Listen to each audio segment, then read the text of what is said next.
Policy Review Committee. It is Tuesday, October 24th, 2023. The time is 5 p.m. We will start with policies with changes. Policy 406, Public and Private Personnel Data, and Stacy Sovine, Executive Director of Administrative Services. Thank you, Stacy. Good evening, Director Alt, Director Miller. Bringing to you tonight Policy 406 that is being updated by MSBA as a result of new legislation that went into effect this year. It is personnel data as it's related to our employees that the district must provide unions information about employees, home addresses, phone numbers, emails, if we have that information available. So if we don't have the person's personal email address, we're not obligated to go out and get it either. So, but those are the updates as reflected now in new law. Other than that, there were no changes to 406. Great, thank you. Your title. Excuse me? Your title. I guess my title has been Administrative updated, but I don't think MSBA did that. No. So, where was that listed? 4069. I Any guess I comments or didn't see that questions? change reflected. Okay. Okay. Yeah, the only one I found, maybe in the version I saw it hadn't been updated. Page 4068 at the bottom, Okay, T. I'm not opposed to that.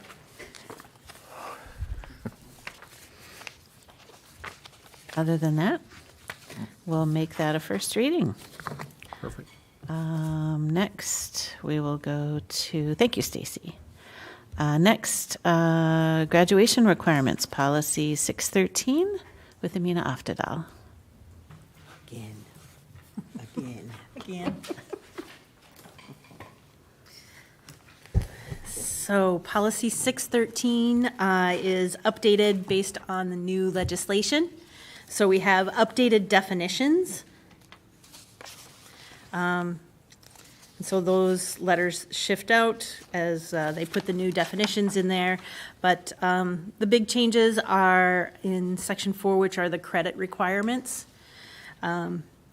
Some of them are just language changes. The letter B and C were kind of combined, and so the math requirements are streamlined. They're not different, but they are streamlined. Letter D, the new letter D, reflects the legislation on the new government and citizenship requirement. And so we already had one credit of government required, so it's not adding another credit requirement, but it's just defining it as government and citizenship in alignment with the legislation. And the legislation defines it for 11th and 12th graders. And then just a language change for E to match the legislation, E and G. And then the addition of H, which is one additional credit requirement for finance, a personal finance course for students in grades 11, 12, and 13. And then that matches up with letter J, reducing the number of elective credits. So there are no more total credits for students to graduate. We just switched out one of the electives. And then letter I, I'm suggesting we remove the language of freshman and replace it with ninth grader.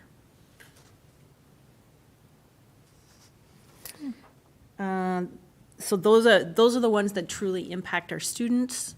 The section K, where it has credit equivalencies, are just some legislative updates showing different ways that students can earn credits and what's allowable. And then at the very end, number 6 adds just that requirement that an ethnic studies course has to be offered, but it can be fulfilled in a variety of different ways.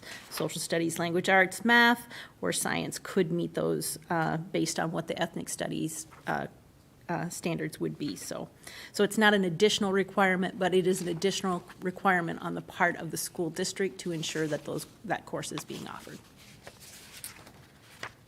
And that was it?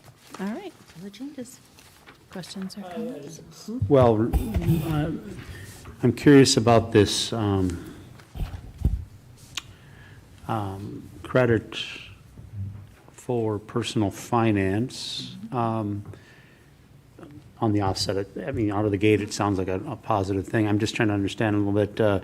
So first of all, in adopting this policy, I assume we're focused on setting the catalog for next year. Are we correct. prepared to offer this class? Do we have in mind what the structure of this class is going to look like? I'm a little, so one credit equals 1 quarter or 1 semester? 1 semester. So a whole semester of personal finance, that's a lot of time focused on personal finance. It is a lot of time focused on personal finance. We do currently have a personal finance course, a Okay. 1 semester course that exists. It's an elective course. It is not being offered next year as a requirement. Students who are entering 9th grade next year will need to take it as a 10th, 11th, and 12th grader. So we actually have 2 years to, Anybody currently in the high school would not need this to graduate? that's correct. Okay. I'm just, again, I guess we'll figure it out. I guess you can go pretty deep into other parts of finance, but I would imagine you could pretty much cover healthy personal finance in a couple of weeks of study rather than a semester, but, But that's how you offer, that's a credit, and it is being required Yeah. for a credit. okay.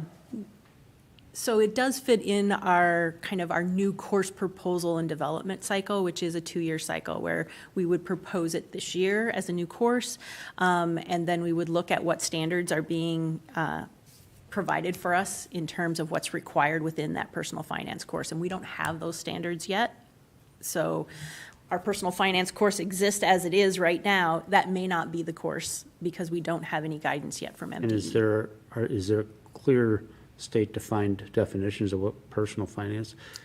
I mean, you could probably spend some time on benefits, for instance, right? And Right. difference between an HSA and a PPO plan, for Yep, instance. and those are like- things that are probably going to be included in there. There are some standards in the current social studies standards under economics that addresses personal finance. Okay. And so we'll just be looking for the updates for those to develop that content. Okay, that's all I have. Awesome. I remember when I was reviewing for this meeting, I read an article, at least about the ethnic studies requirement coming up under a challenge in the courts. And the decision was going to be made sometime soon. I imagine whether we know how that decision was made, if that decision was made, that will, regardless of action taken today or by the board at a later date, we'll either stick with it or it'll come back. Do you know? So I know that there's a lot of pieces, moving pieces with this one. The ethnic studies course is not just limited to high school. The high school requirement is that we would offer an elective or a course that would fit the description of ethnic studies in the first year of implementation, which is, I believe, 26-27. Or 25-26. In 26-27, we will also need to be providing ethnic studies instruction in middle school and elementary school. And so what we're looking for is, currently MDE was directed to put together an ethnic studies task force, work group, that's the word that they have, an ethnic studies work group. And so that group is just currently meeting, and then we'll be waiting for the new social studies standards, and we'll probably build our coursework and instruction around those things as part of our regular implementation of social studies curriculum review. Gotcha. And whatever the courts decide, they will Let us know. they will let us know. Yep, exactly. Okay. Awesome. Thank you, Amina. Thank you. All right. First reading. That will be graduation requirements, first reading. All right. Next, we will go to policies with no change. To Stacy Sovine, policy 410, family and medical leave policy. As stated, there is no changes for 410. This is designed off of federal law, and At this point in time, there are no recommendations for any changes. I believe probably in the next year or two, we will see some changes with the state FMLA policy, or laws coming online, but at this point, there are no changes. Thank you. Questions? Nope. All right. This policy will be on consent. Next, we will go to policy 414, mandated reporting of child neglect or physical or sexual abuse, staying with Stacy Sovine. Again, this is primarily based upon state statute, and no changes are impacting this at this point in time. I would not recommend making any changes on our own. Okay. Questions? No questions. No questions. All right. This one will also be on consent. Thank you, Stacy. Policy 634, electronic technologies acceptable use policy with Rachel Gordon. Hello. For this year, 634 electronic technologies acceptable use policy, we're not making any recommended changes at this time. I think a couple of the things that we might be looking at in the future might be around AI or augmented or artificial intelligence, and some of the things that are happening there, but it's a little too early right now to kind of take those into account. So 634 is just a recommendation to renew as is. Okay. Nothing? All right. This policy, too, will be on consent. Thank you, Rachel. Thanks, Rachel. And last but not least, we have our field trip policy. Policy 610 with Dr. Belmont. Good evening, board members. Policy 610, field trips. After doing a thorough review of this important policy that does have lots of implications in our system, connecting with some administrators about our procedures and our goal, we don't have any recommendations at this time for field trip 610. Okay. Just we had a couple of, I would just classify them as stumbles over this policy in the last year, timing and such, and making, so I'm assuming by saying that we're not needing to update the policy, that maybe it's just revisiting and training of the policy and application of the policy was Yes. the best solution. Well stated, Director Miller. It's a policy that while we believe the intent is clear as well as the language is sound, it has so many stakeholders that are interacting with it on a regular basis that it requires ongoing surveillance and support. So we we're constantly kind of looking in on our forms that we use and our processes, as well as providing one-on-one coaching and support for staff members that are facilitating to make sure that both the spirit and the function of the policy are met. Mm-hmm. Yeah, I think that, just from the experiences that occurred, that the staff members that are the ones leading the trips and putting these things together probably it shouldn't be the burden upon them to know the finer nuances of some of this policy, right? They just need access to a coach or a leadership and the knowledge that they need to go to that person to start the process is probably where, Right. where the guidance needs to be sent to the district.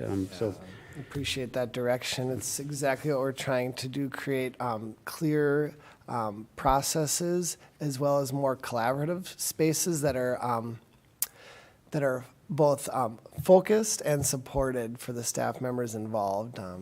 For example, we're really looking at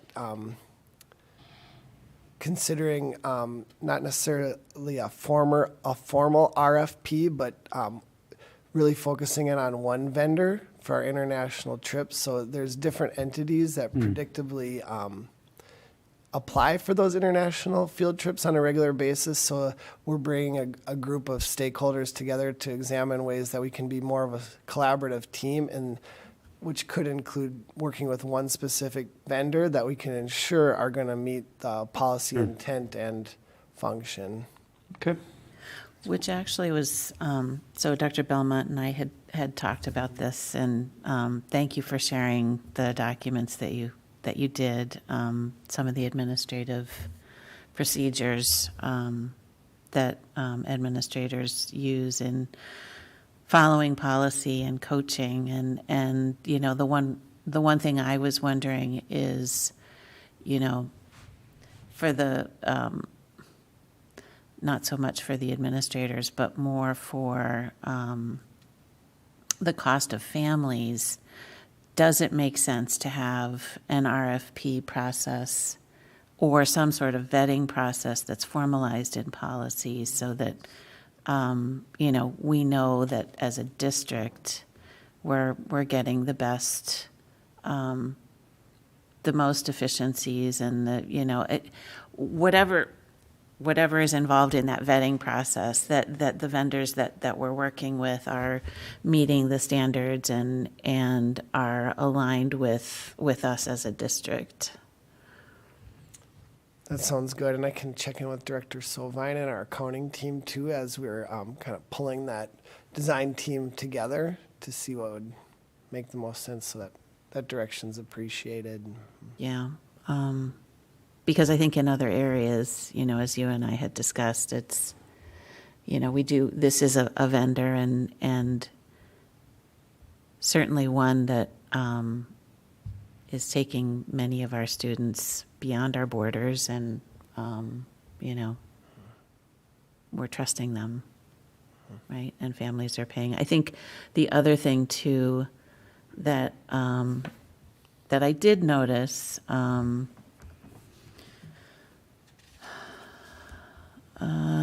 C3C, Okay. under extended trips, sorry. Yeah, C extended trips, C3C.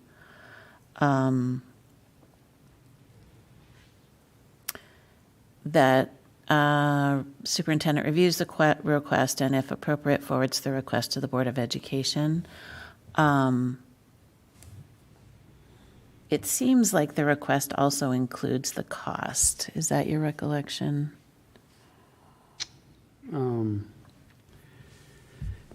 Yeah, I think so. At least an initial concept of cost. And I think the board will want to see, I know the board will want to see some sort of plan, if not, at least a structure or intent of plan to provide an avenue, a vehicle for fundraising for those that don't want to pay the cost completely out of pocket. So that's always going to be very critical when coming in front of the board. We want to make trips available to all of our students. If they're willing to put in the sweat equity, they should be able to go. So. Yeah, that's appreciated. So there's a chart, perhaps you're familiar with it, where they kind of lay out the anticipated cost, and then we're trying to work through our administrators and our chaperones and our field trip managers to even try to anticipate or zero out the assessed fees is the terminology we're using. What is going to be the assessed non-negotiable fees for the student, and what are instead community commitments that we're going to make the trip happen? So there's the cost per student, but that doesn't always name specifically what that impact will be on the individual student, or if it can be instead community generated through individual donations or fundraising, community fundraising. That's another feature we're trying to add to our processes, is if you are going to embark in a community group going somewhere, that should include community fundraising, taking some of that individualistic aspect to this, and instead making it more about that whole experience, which can include fundraising, even if you may not be as reliant on it as another member of your community that's going. So we're trying to get that deeper into our system and have it be normalized. And I think also recognizing, one thought after you and I had spoken, Dr. Belmont, was in addition to the fundraising aspect, depending on the age of the students, thinking about the elementary students or middle school students, that we want as many of our students to be able to access the trips, right? So, international trips might be really appropriate for our secondary students. But for our elementary students, there are a variety of reasons why, elementary students and their parents might not be able to access those international trips. And it might be unreasonable to try to plan something like that beyond financial reasons. And, trying to keep that in mind as people are planning them. Thank you. Anything else? No. No. Thank you. Appreciate it. I really appreciated the conversation that we had and getting to know everything that you all are doing. All right, so this one, I guess will just be on consent. And with that, I think that was our last policy. So we will, let me just check. Yeah, we are adjourned. Thank everybody. Thank you.